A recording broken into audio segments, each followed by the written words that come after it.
Okay, it's 5:30. I'd like to begin the caucus session of our council.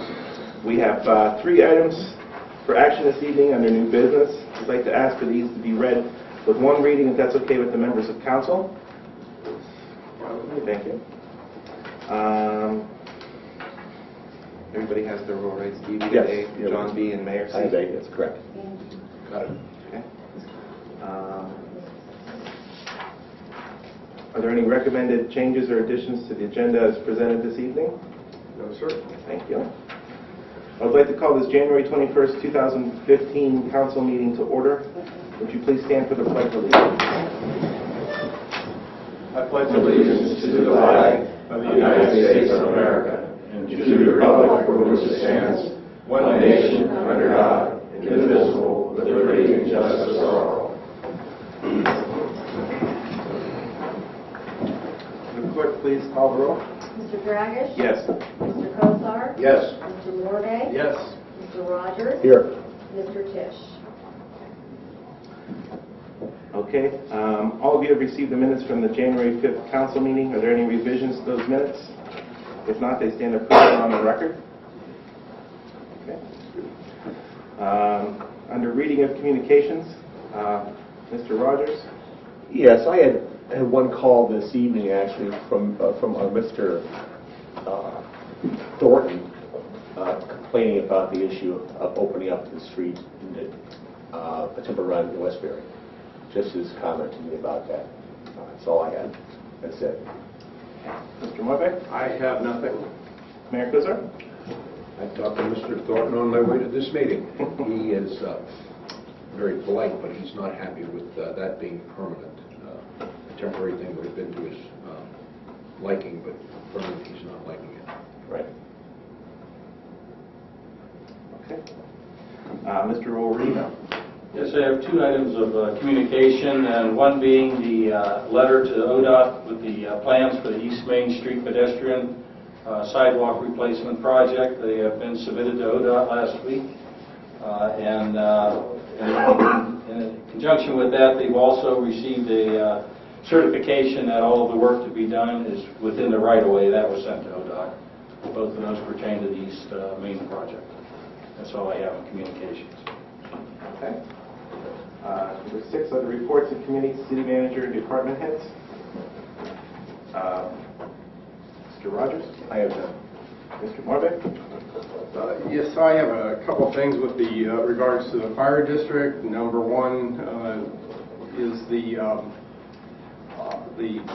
street being cut through in Westbury, Stonebridge, Timber Run connecting Grayson, and well, we're going to hear a little bit from the chief and how it's a safety issue this evening, and that at one time it was mandated that that road be put through just for that reason, is to get safety vehicles in and out of there. So we'll talk a little bit about that a little bit later, and then of course vote on that. The fire district is very busy, as you know. We're trying to build a new fire station out on Herbert Road.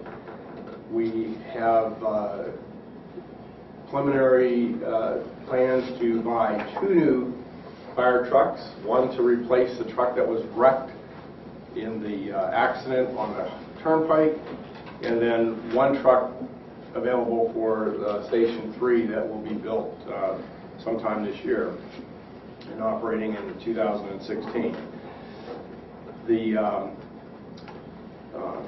There's other issues that we're working through with the fire district at this time. We've got to sit down and put our budget together, so it's been a very busy time for us. And then July 4th this year, mark your calendars, the firefighters union with the firefighters will have a pancake breakfast here at the station. I guess it's a very good time and a good place to eat. So that's all I have. Okay. Mayor Kuzar.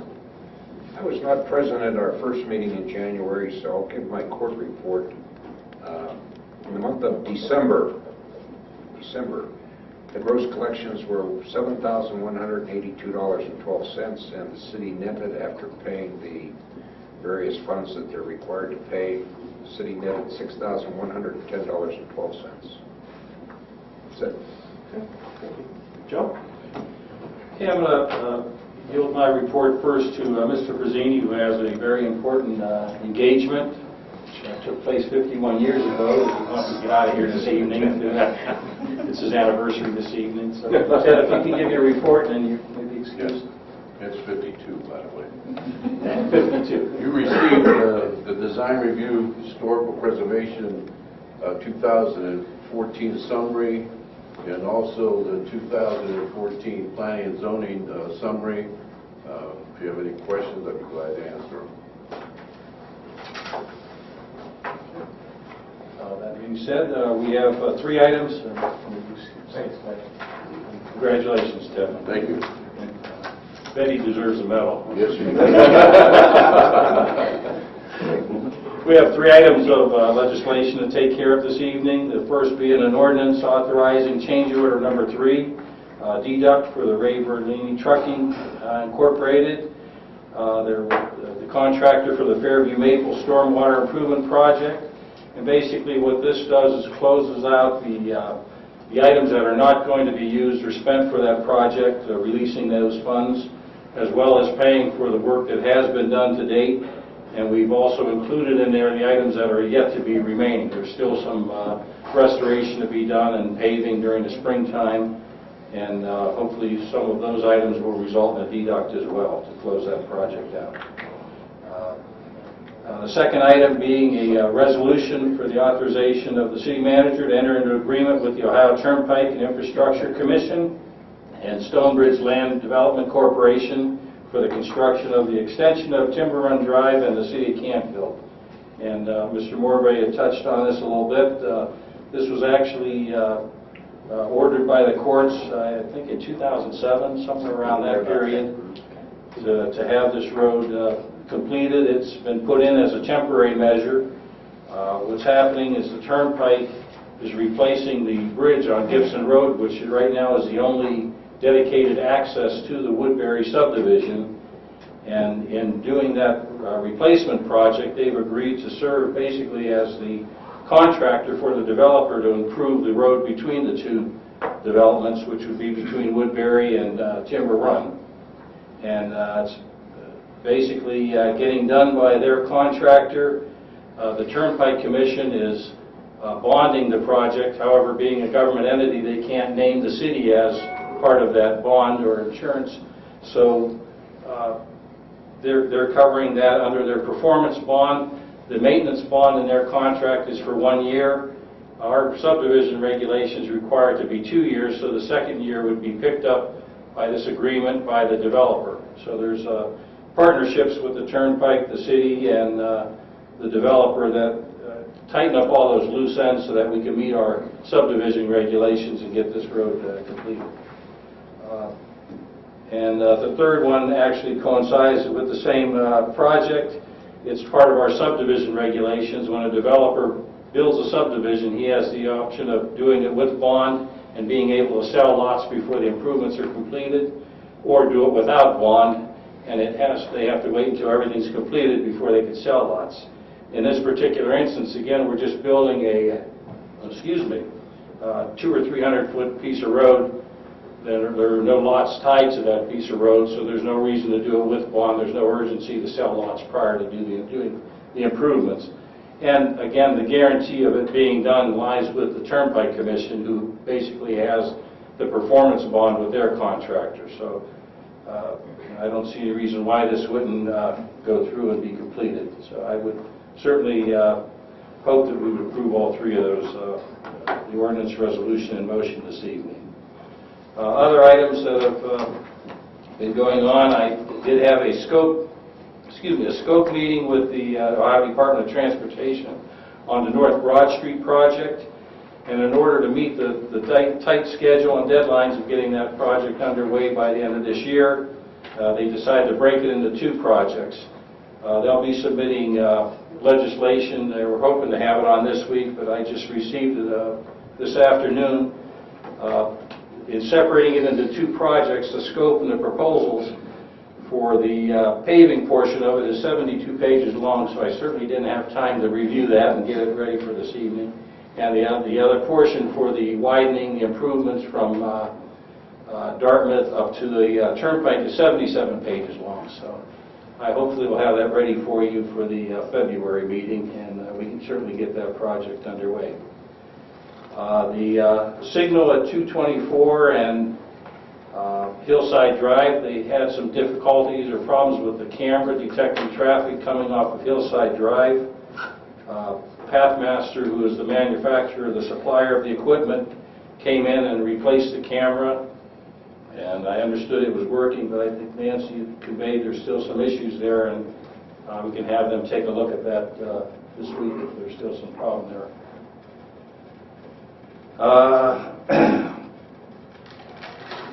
I have also received notice from ODOT that the major project, the rebuilding of the two bridges over State Route 11 on 224 is going to commence on March 2nd.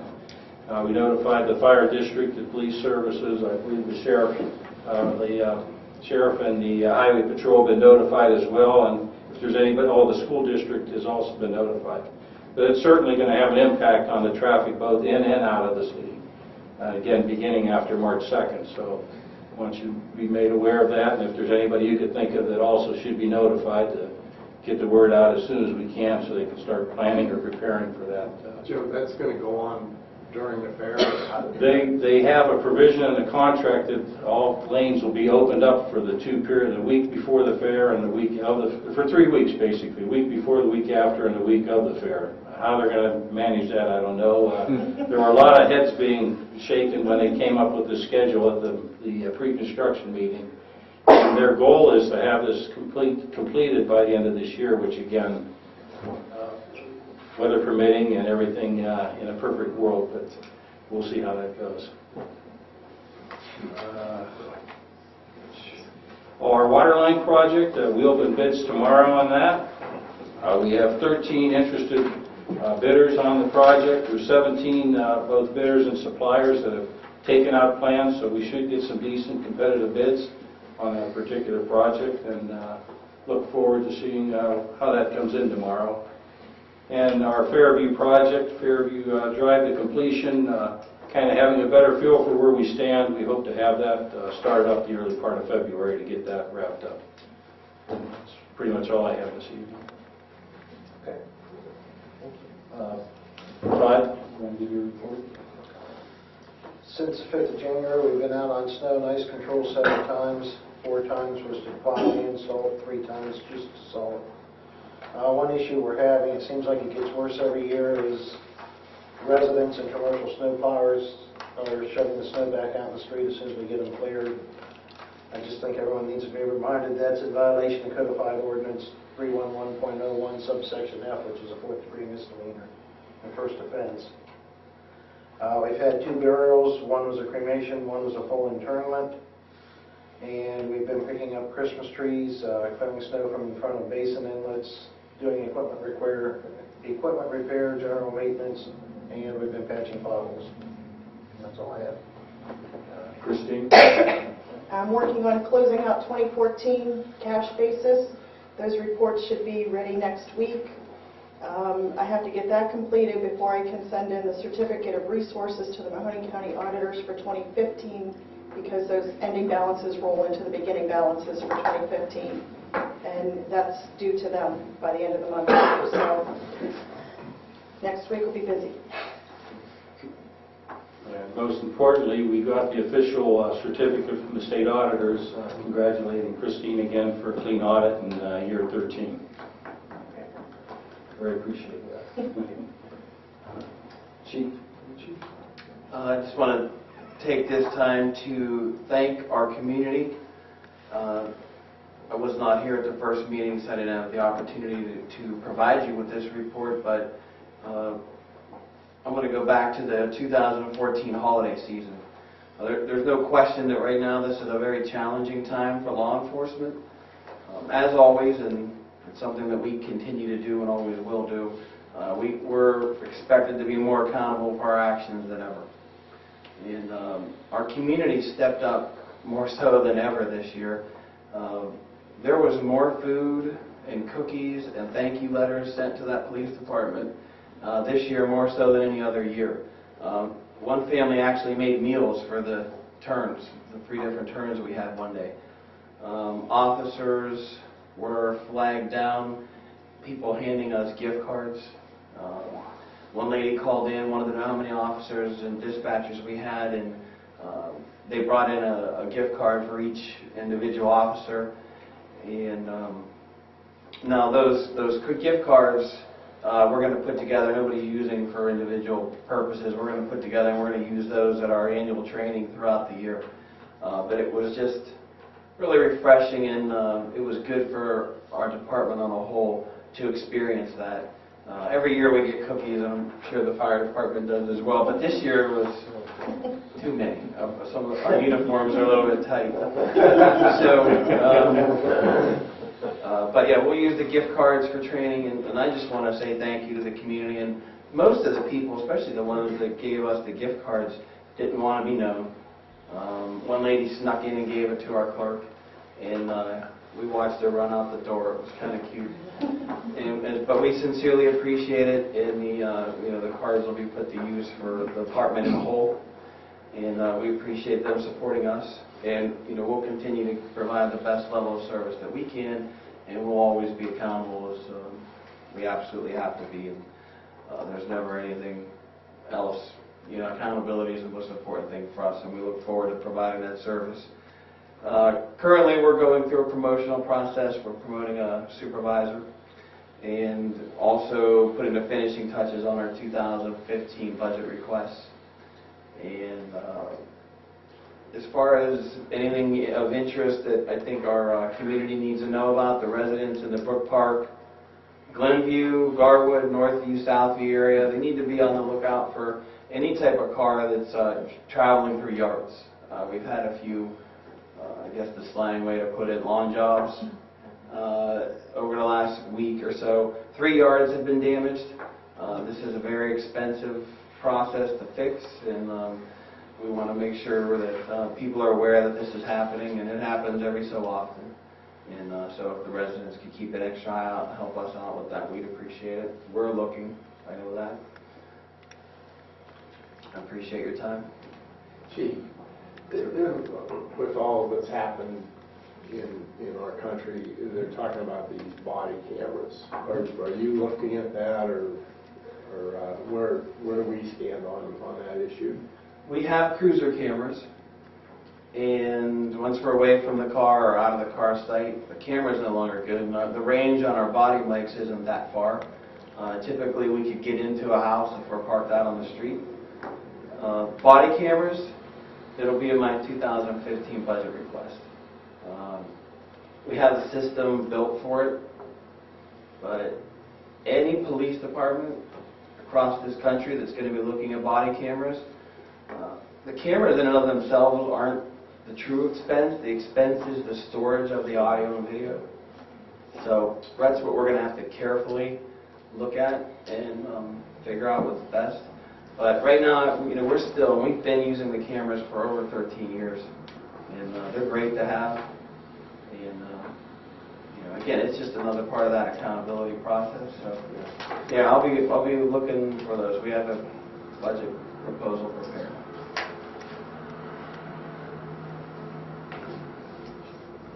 Okay. Thank you. Okay, number 7, under persons desiring to ask questions from department heads, may I ask that you step forward? We want to see if there's any questions from the public at this podium. On the reports. Any questions? Yeah, unfortunately for the record, you need to go out there, Nancy. And the questions must be related to the reports that you were just presented. Yes. My name is Nancy Grundy, 64 Winona, Canfield.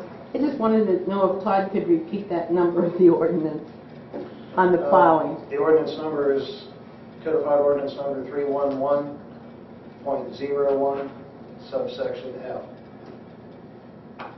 That's it. Thank you. Mr. President, I do have a minor report, a small report tonight, if that's okay. Sure. A couple of things. We're looking at some income tax collection issues that are kind of new to the city in terms of some enforcement issues, and we're trying to work our way through that. We're also working our way through the oil and gas rights that the city owns on Redgate Farms. I know there's been some questions raised from the public at times, what are you doing about Redgate Farms? For the past 6 months or so, we've engaged special counsel to assist us in determining what the oil and gas rights are at Redgate Farms. It would be short-sighted and foolish to consider selling or doing anything with Redgate Farms until we know the extent of the mineral rights there, etc. So that's about wrapped up.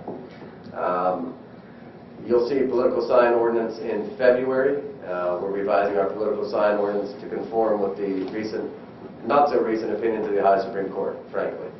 We made some changes initially, and we need to make some more. We did a contract for an arborist. I don't know if you've mentioned that to anybody. Is that on the agenda? No. We did a contract to retain an arborist for the Park and Rec Sport when they need an arborist.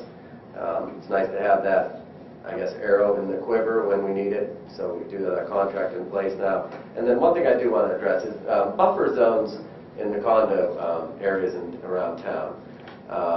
Those are required. They're always a matter of some concern for neighboring residents.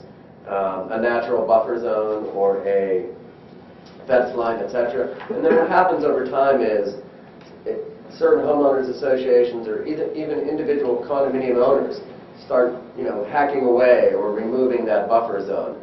And slowly over time, that buffer zone fades away. And, it's imperative that buffer zone be maintained because it was the requirement of the buffer zone was essential to the approval of the development itself. We're looking at a situation now where a lot of the buffer zone over time has just been eliminated by little bits and pieces, and then kind of a fell swoop that eliminated most of it. And I think the homeowner associations need to understand that those buffer zones were required to be there and required to be left there. So we're looking at some enforcement issues relative to that. And we're going to clarify on the record the next time, although I'm looking at, to be honest with you, I'm looking at a zoning commission hearing minutes from 1995, and we could not have been more clear in terms of the understanding of the developer with respect to that buffer zone. What happens, though, is the developer goes away, there's a homeowners association, and things change over time. But we need to be vigilant in our enforcement of that, and I intend to be in these situations. The neighboring property owners are significantly affected when there's a buffer zone that's approved, and then over time it just kind of goes away.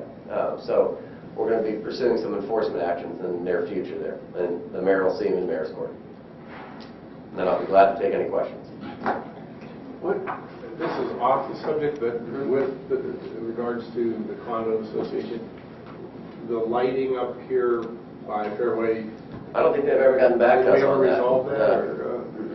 And it's an easy fix because there's one owner, the homeowners association. Yeah. So we need a certified letter from the homeowners association that they have approved it internally in accordance with their condominium docs to have it done, and then they certify it. I think we had notified them that it would be, they would have to pay the assessment if they so decided to put in a different type of lighting, and never heard back from them. So Okay.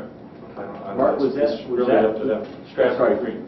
East River Green Trail. When I saw her again, I told her about that, and she said, well, oh, okay, well, we're going to do that, but she's not gotten back to Yeah, yet, so I don't know what this problem is. Yeah, that's a street lighting district that's established, and there's a mechanism we have in place in the ordinance. They just need to comply with that, and they've been told that.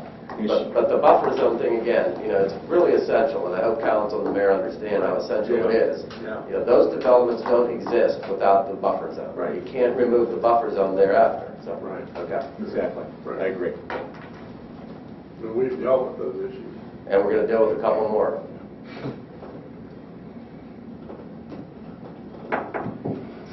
Okay. Anything else?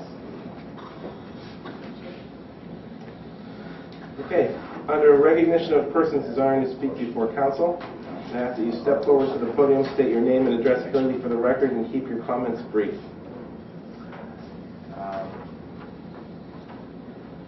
Frank McKeon.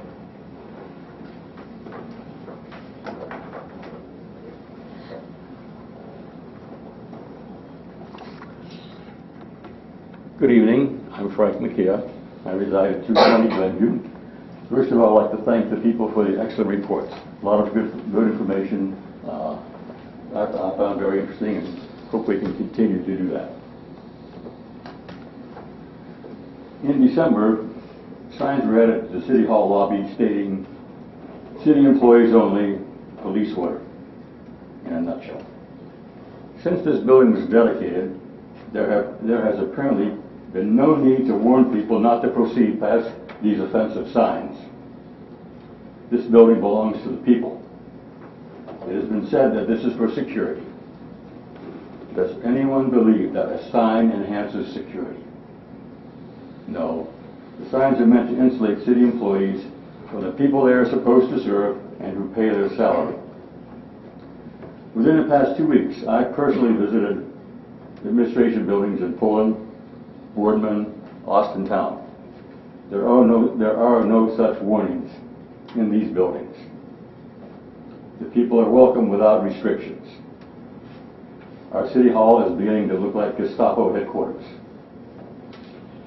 Once more, this administration has demonstrated they're out of touch with people and reality. These signs are inappropriate, ineffective, insulting, unneeded, offensive, unwarranted, unenforceable, abusive, and in poor taste. In other words, you're not welcome here. The signs must be removed. Let's welcome our citizens into City Hall. For example, 2 meetings ago, while sitting in this meeting, Mother Nature gave me a call. As I walked out the door, I saw the sign that said, "City employees only, police order." I'm glad the police chief was not here. I'm confessing that I did proceed. After all, an accident was about to happen. But first, I peeked down the hall to see if Sergeant Schultz was patrolling the hall. But I made a dash for the men's room. I'm glad there was no barbed wire. Let's get rid of these signs and welcome people into our City Hall. At the end of the meeting, next item, at the end of this meeting, time is reserved for council's comments. Why can't meeting attendees have an opportunity to add their comments? Is it prohibited by an ordinance or something in the charter? Or you just don't want to hear from the citizens anymore? Anyhow, in conclusion, if I were to be able to comment, what I might say is, do you remember the guy who did nothing? Neither does anybody else. Anonymous. Thank you for your time.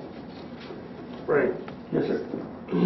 just my side of the coin with the, as far as the signs go. Sure. At one time, we had freedom to move around this building, but it was people like yourself that ruined it. Specifically? Specifically, the episode that you had with Joe. That's what I'm talking about. Well, let me elaborate a little bit on that, if I may. I don't need elaborating because You brought it up, I'd like to elaborate. well, fine, but I'm just saying, when somebody pushes and ruins what right or privilege they had, it wasn't a right. You have no right to move around. We tell you you can't move around in a building. You don't have that right. It was a privilege, and it's been ruined. Not only you, but there was other incidents. Speaking from my experience, over the past years, dozens and dozens of times, I have visited Mr. Warino in his office. I have always been welcome there. I have never been told, please sign in before you see me. I would have gladly complied with that. But when I'm in an office of any city official, I don't expect to be treated rudely. Listen, I just want to clarify something. Those signs weren't put there as a direct result at all of that incident. Those signs were put there after the chief and I and the city manager discussed the overall security of the building. And for every public building, Mr. McKee, that you can mention that allows free access, I can name 3 or 4 more that protect its employees. It's a place of work. You're certainly welcome here. And there's nothing wrong with checking in and then being told when you could go visit that particular city employee. You know, it's a society we live in a little bit today. And it's a danger to the employees to just allow free range in the building, at least in this board's opinion. And I have a duty to do what I think is best for the city and its employees. And I think after consultation with the chief and the city manager, they agreed to that. And I don't know what building you're referring to in Poland, but it certainly isn't Poland Township, because I was there yesterday. And you don't roam around that building at all. There's a lobby, and you're in that lobby, period. I went to it's a little white building down. Yeah, that's Village Hall. And good luck trying to secure that. But most government buildings today are exactly like this. Youngstown has security. Right. They have the whole. I don't blame them. Right, Mahoney County, so, but, I understand, I don't know if you want to add anything to that, Chief, but, my concern was security, and not Frank McKee walking around, but security. I have no more than one objections. incident where we've had to call in the police department on different people that have wandered through the building. Over the last couple of years, we've installed cameras. We put in a metal detector. I mean, it's not just a one-time incident. It's to protect our employees. We have panic buttons. There's different things that are in place to protect our employees. I have no objection to signing in to see somebody. If that's the rules. I'm with that. I have no problem with that. I object to the way it's presented. It doesn't have to be like Starlight 17 out here. I mean, there's another way to do this. I will bring you a suggestion. Frank, how else would you want it? You come in, you sign in, it says you sign it first. I have no objection to that, Steve. I'm saying the way it's presented.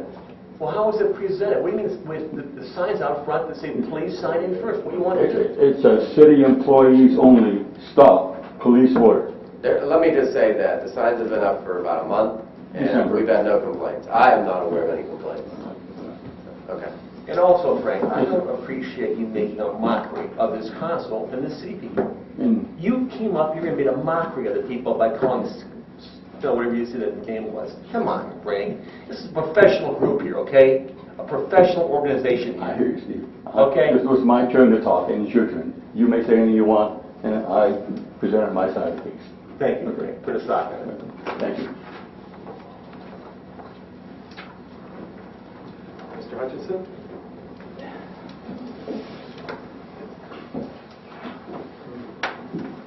Yes. Don Hutchison, 20 Canterbury Court, the fire chief. I'd like to speak on Timber Run extension.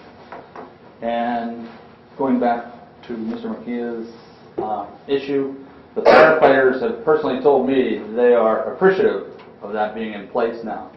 And the reason being is we've had some people come through, get on the elevator, go to the third floor, walk into their living quarters, their wallet, their keys are sitting out there, and we don't know who's been in. So from that part, they appreciate it. Timber Run, I just want to give a little background. I was the deputy chief and the fire inspector back in 2003 when the fire district adopted an ordinance, local ordinance, and it can be adopted through the state fire code today. And that is any development with 30 or more structures shall have an entrance and an opposing exit, meaning it must be 3/4 of the distance out away, or shall I say staggered. And that's where this number one situation come up. If you take a look at the map on here, I believe it is already drawn in, correct? As the maps I've seen, the zoning maps that was presented to council initially, that street was to extend on through that Timber Run Drive. So the fire district was, notifying developers, here's what you're going to have to do, here's what you're going to look at in the future, and continue on from there. Of course, some developers balked, some didn't. Some went ahead and put in the extra outlets or inlet outlet secondary egress. Come 2007, we had a fatality fire on Gibson Road.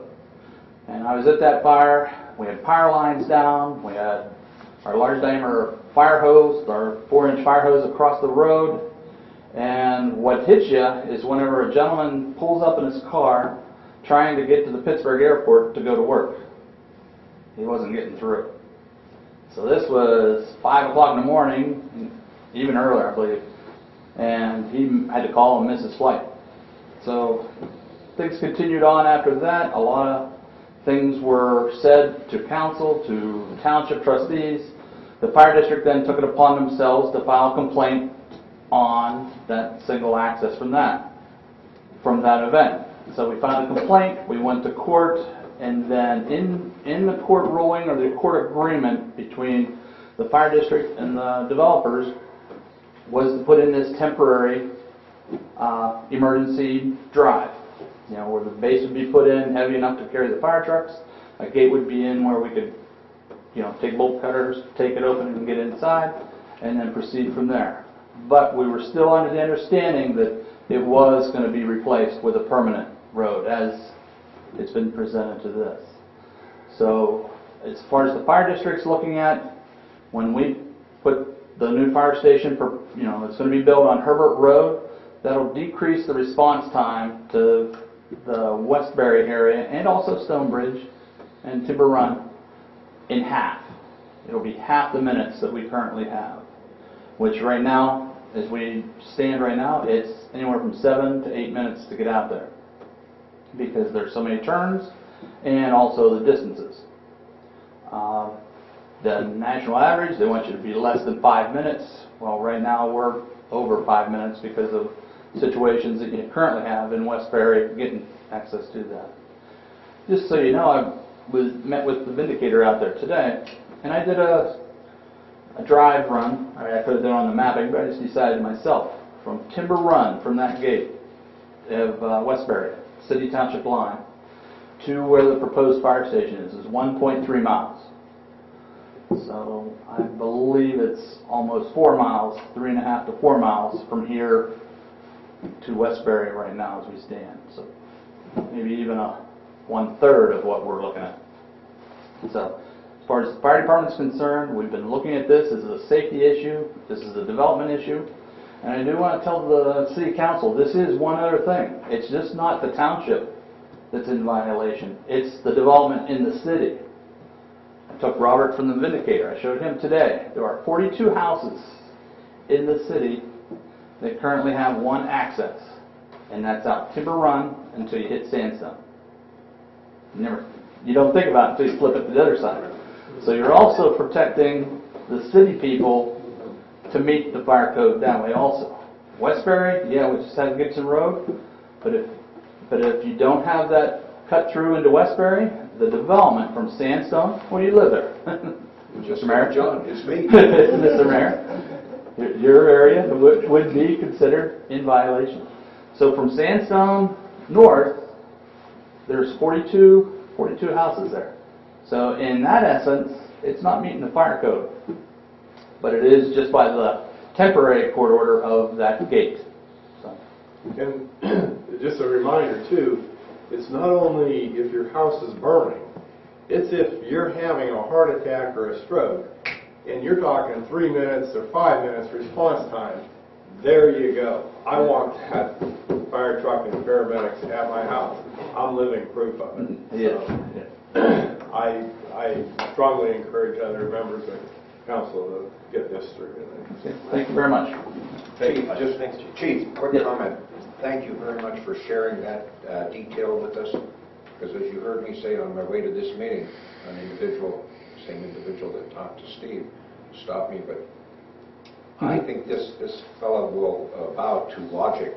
When I tell him what you just said, I think he's going to say, wow, that might be a good idea. Well, thank you. As it stands, it is against the fire code, the adopted fire code. I'm counting the houses right now, Hutch.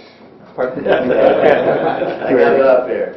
I'm shocked at that. To add what the chief had just said as well, and referencing the map, there are other instances where the same thing exists on I think it's Woodridge development. There was a stub put in for the 40-some acres that's adjacent to that to the south, as well as on Dartmouth Drive, there's a stub heading to the north, which also addresses that same thing. If they were ever to develop that acreage in between the two, there were provisions made to tie those in so that the only access wouldn't be from 46. There's one that's been in the city for probably 50 years or better off of Montbridge, Hillside Drive, that sort of dead ends into the woods.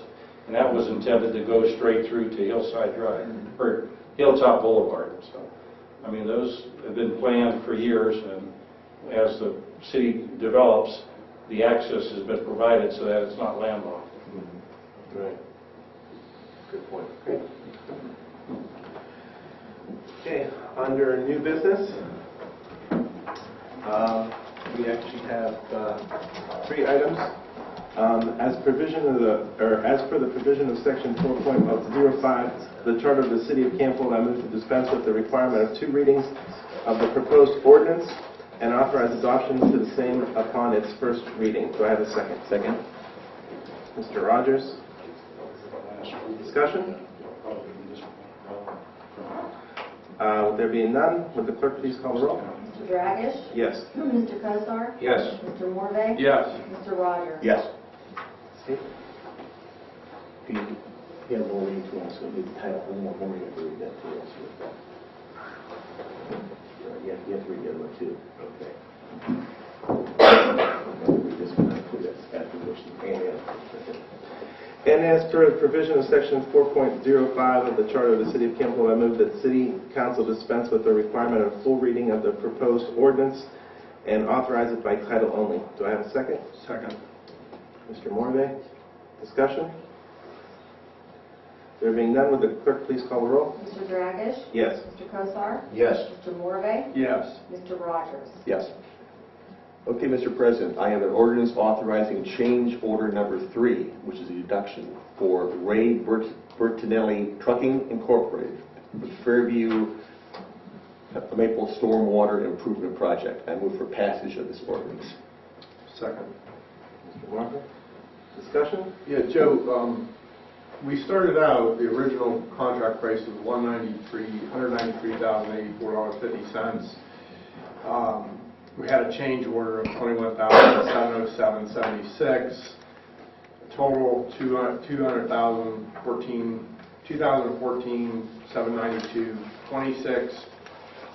And so we have a decrease then of approximately $4,400, $4,402.64. That's the net decrease, but there was a decrease of about $40,000 in items that we had, the pipe that wasn't put in the ground yet, some of the basins that weren't installed, some of the other work that was still remaining in there that were decreasing out of that contract. But the net from the added items to the items that are being decreased is about $4,000. Okay. And I'm sure you combed this, and this is the correct... It's taken this long to get this all ironed out so we knew exactly where we were at. Okay, right, okay.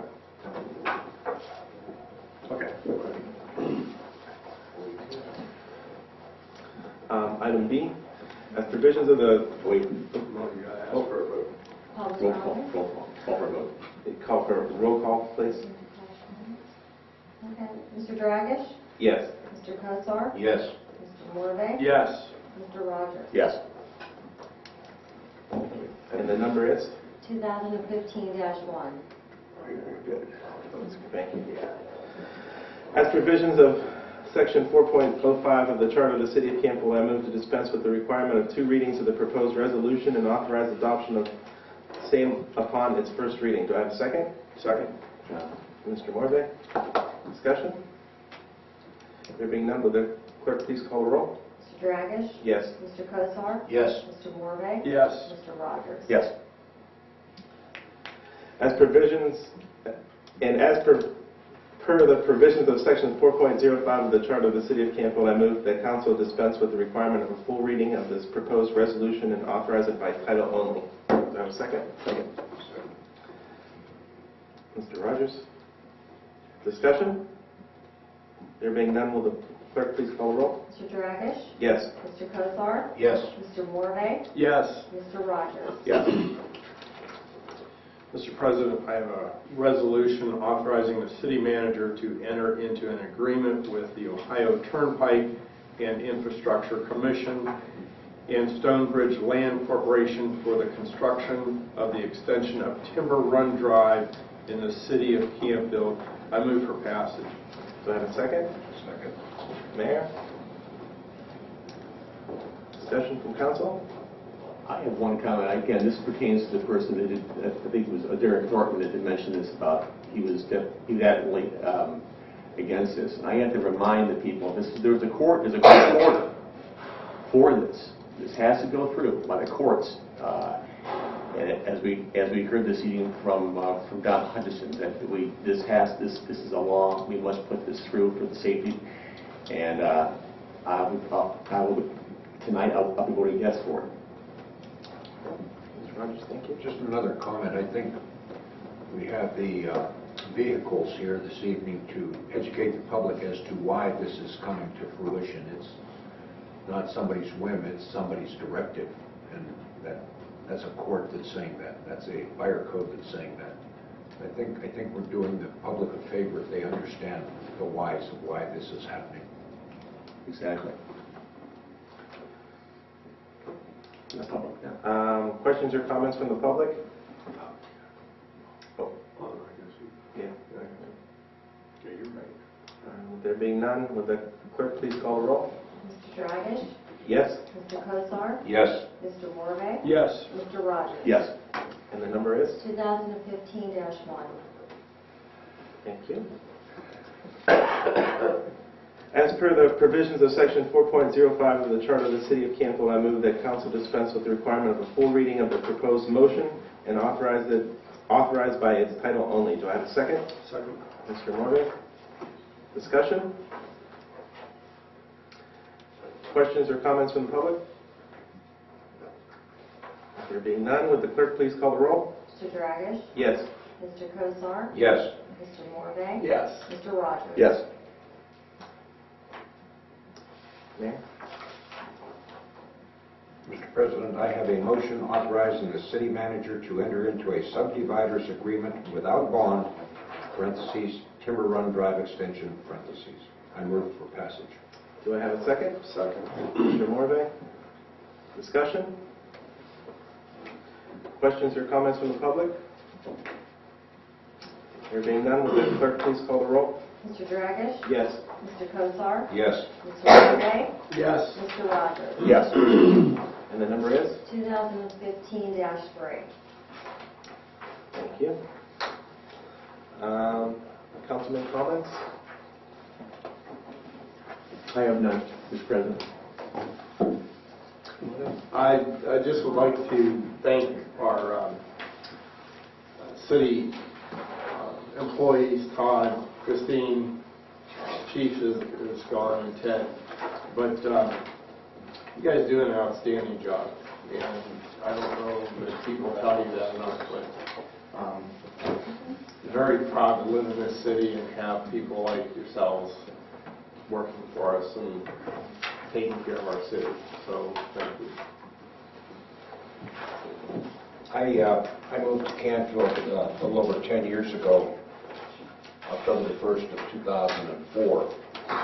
And the first winter, I noticed that there was, well, the first day, I noticed that the police went down my street 3 times during the day, and then I came to find 3 times during the night. And, well, coming to that. And I noticed that by the time the 3rd snowflake fell, there was a plow going up and down the street, and I would say to my wife and just a few neighbors at that time, "What, does the mayor live on the street?" What happened? The other comment that I have, and I know most of you are probably wondering and don't have the answer. Do you ever think why Ted Frazzini looks so much older than me? I'm going to share this with you. He's not here to defend I hope he reads the minutes. He's been married 12 days longer than me. That's all.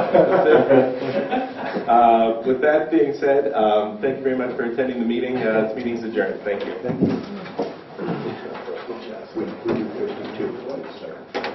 Gary?